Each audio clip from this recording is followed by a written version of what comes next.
Chennai super Kings வந்து இன்றைக்கி வந்து எஸ்ஆர்எச் கூட வந்து போட்டி போட்டிருந்தாங்க. அவங்க வந்து லூஸ் பண்ணியிருந்தாங்க. பட் இருந்தாலுமே பயங்கரமாக வந்து டஃப் கொடுத்துருந்தாங்க. அன்லஸ் அந்த ஒரு மும்பை இந்தியன்ஸ் மாதிரி கடப்பார சைடு வச்சுட்டு கேவலமாக தோக்கிறதுக்கு சென்னை சூப்பர் கிங்ஸ் சூப்பராக வந்து விளையாண்டு கொடுத்துருந்தாங்க.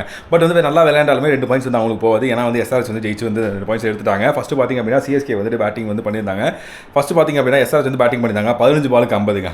அதாவது வந்து அபிஷேக் சர்மா வந்து 15 பாலுக்கு 50 ஜாலியாக அடிச்சுட்டு போயிட்டார். இன்னொரு பக்கம் வந்து டிராவிஸ் வந்து ரொம்ப கஷ்டப்பட்டு தனி 20 பாலுக்கோ என்னமோ 23 24 வந்து அடிச்சு கொடுத்துருந்தாரு.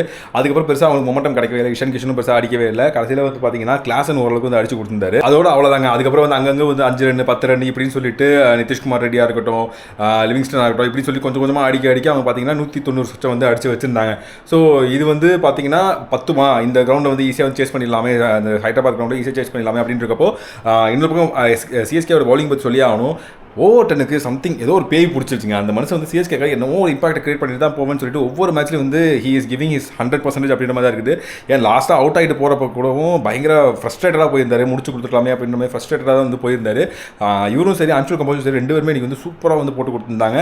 இந்த அகில் ஹுசைனுக்கு பதிலாக வந்துட்டு மேட்ச் ஆனது சுத்தமாக ஒர்க் அவுட்டே ஆகவே இல்லை. அதுக்கு பதிலாக அகில் ஹுசைனே ஆடிருக்கலாம். அவரே வந்து மேபி இம்பாக்ட் கிரியேட் பண்ணியிருக்கலாம். இந்த ஃபஸ்ட்டு அபிஷேக் சர்மாவுக்கு நான் வந்து ஓவர் கொடுத்து வரேன், விக்கெட் எடுக்கிறேன்ற மாதிரி கொண்டு வந்தாங்க. அது வந்து ஒர்க் அவுட் ஆகலை.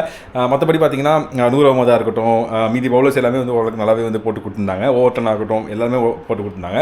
அண்ட் இந்த பக்கம் பார்த்தீங்கன்னா பேட்டிங்கில் எடுத்தோடனே விக்கெட்ஸ் வந்து சரசரன்னு போயிட்டே இருந்துச்சு. சஞ்சு சாம்சனு, இந்த பக்கம் வந்து ருத்ராஜ் வழக்கம் போல் 10 பைசாக்கு புரோஜனம் இல்லாத பேட்ஸ்மேனாக வந்துட்டு இந்த டீம் வந்து ஒழிஞ்சிக்கிட்டு இருக்காரு. வழக்கம் போல் திரும்ப வந்து ஆயுஷ் மாத்திரை நல்ல ஒரு இம்பாக்ட் கிரியேட் பண்ணார். அவர் அவுட் ஆனதுக்கப்புறம் சரி ஹோப் யார் மேலே இருந்துச்சு அப்படின்னா தூபேவாக இருக்கட்டும், பிரவீஸாக இருக்கட்டும், இவங்க மேலே வந்து ஹோப் இருந்துச்சு. பிரவீஸ் வந்த உடனே அவுட்டு.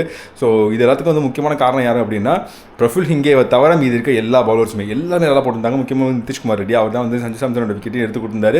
இன்னொரு பக்கம் ஐ திங்க் ஆயுஷ் மாத்திரையோட விக்கெட்டும் வந்து எடுத்து கொடுத்துருந்தாரு நினைக்கிறேன். ஸோ இந்த மாதிரி முக்கியமான விக்கெட்ஸ் எடுத்து கொடுத்துருந்தாரு. அது இல்லாமல் ஈஷான் மலிங்கா அவரும் வந்து சூப்பராக போட்டு 3 விக்கெட் வந்து எடுத்து கொடுத்துருந்தாரு.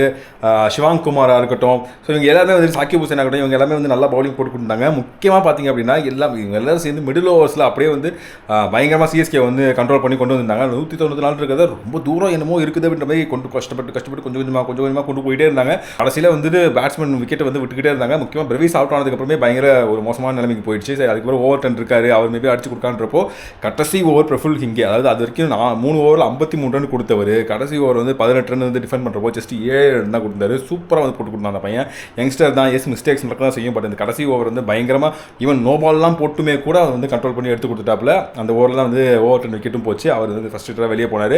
So it's tough loss for CSK. But still வந்து பார்த்தீங்கன்னா அப்படின்னா அவங்க வந்து 4 பாயிண்டோட தான் இருக்காங்க. அடுத்து வந்து எம்ஐ கூட நடக்க போகுது. ஒருத்தர் 2 பாயிண்ட், ஒருத்தர் 4 பாயிண்ட். நான் வந்து ஜாலியாக அந்த மேட்ச் பார்க்க போகிறேன்.